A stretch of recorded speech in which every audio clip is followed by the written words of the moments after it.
Saya termasuk di antara beberapa perumus awal ya, rancangan daripada Omnibus Law tersebut ya, di periode pertama Presiden Jokowi. Dan bisa saya sampaikan bahwa produk akhir yang keluar dari legislasi DPR itu sangat-sangat berbeda dengan niat awal.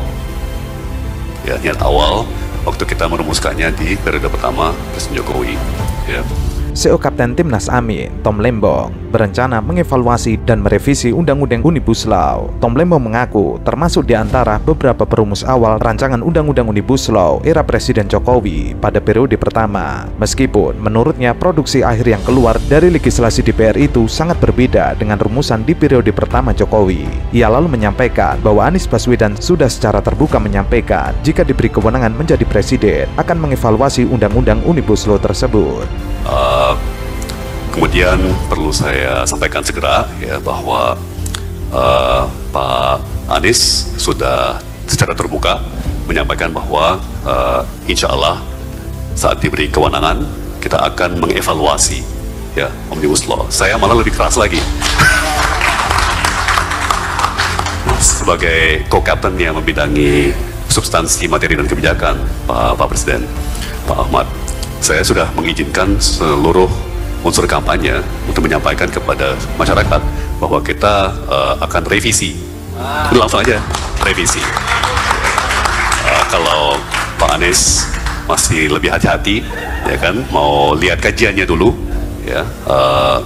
Tapi saya sebagai yang benar-benar mendalami ya Omnibus Law ini dari awal-awal barang ini dirancang ya, saya sih siap bicara secara publik bahwa ini barang benar-benar harus segera direvisi.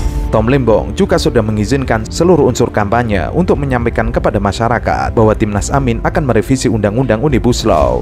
Meskipun Anies Baswedan masih berhati-hati ingin melihat kajiannya dulu, namun Tom Lembong yang sudah lama mendalami Undang-Undang Omnibus Law sejak lama secara tegas akan merevisinya. Tom menambahkan, waktu Undang-Undang Omnibus Law dilegislasi, janji pemerintah kepada rakyat, Omnibus Law adalah kunci dan seolah peluru ajaib yang akan membuka lapangan kerja, mendongkrak pertumbuhan ekonomi dan sebagainya. Namun ini sudah di tahun ketiga, menginjak tahun keempat sejak Undang-Undang Omnibus Law disahkan. Pertumbuhan ekonomi Indonesia mengalami stagnasi, pengangguran dan jumlah pekerja di sektor informal juga tidak bergerak. Waktu Omnibus Law ini dilegislasi, ya, janji pemerintah adalah bahwa inilah kuncinya. Inilah kuncinya. Ya, ini seolah-olah seperti peluru ajaib yang akan membuka lapangan kerja, mendongkrak pertumbuhan ekonomi dan sebagainya. Ya. Tom melanjutkan, dari penelitiannya, ia melihat legislasi Undang-Undang Omnibus Law harusnya tepat sasaran dan efektif. Paling tidak dalam 2-3 tahun pertama ada dampaknya.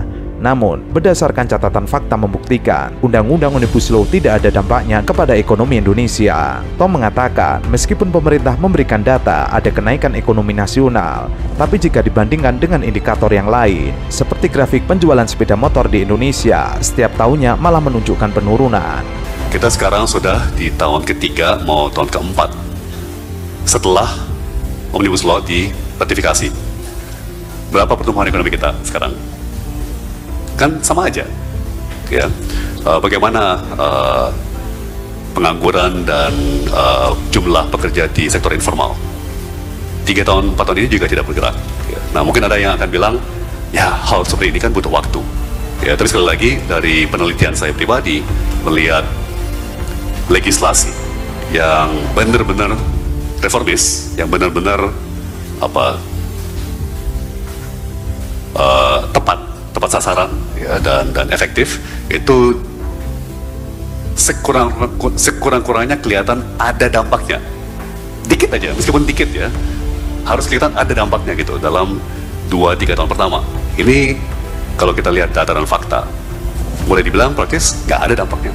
Berdasarkan data, jumlah tertinggi penjualan sepeda motor adalah tahun 2014, yaitu sebesar 8 juta unit per tahun, lalu turun setiap tahun, dan saat pandemi mengalami anjlok. Setelah pandemi mengalami kenaikan, tapi belum signifikan, angkanya di kisaran 5. Dalam 10 tahun terakhir, penjualan motor di Indonesia turun 35% dari yang sebelumnya 8 juta per tahun, kini turun hingga 5 juta per tahun. Kenapa penjualan motor menarik bagi Tom Lembong? Karena menurutnya, sebuah keluarga yang memenuhi syarat untuk mengambil kredit motor, artinya ia adalah keluarga menengah. Jika ditarik benang merahnya, ini indikasi jika kelas menengah di Indonesia 10 tahun ini tidak mengalami perkembangan. Malah, jangan-jangan kelas menengah Indonesia semakin menciut atau turun.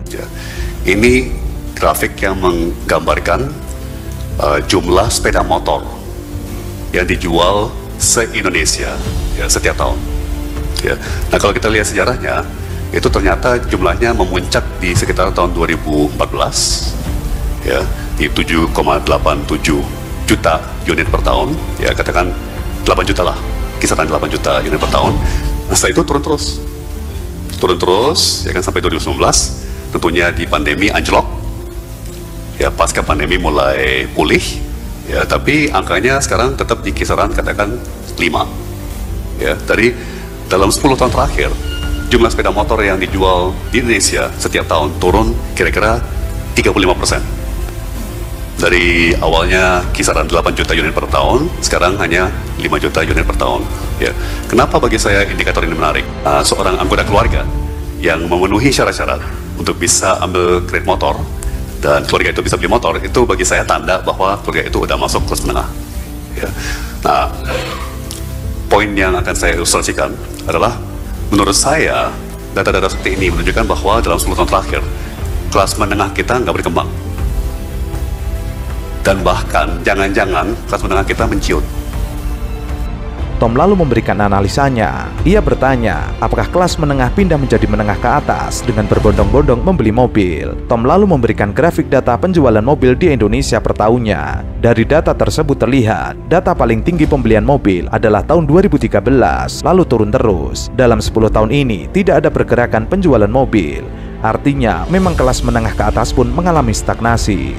Apakah misalnya karena masyarakat mulai meninggalkan sepeda motor, kemudian berbondong-bondong beli mobil, saking kayanya, saking sejahteranya, kan?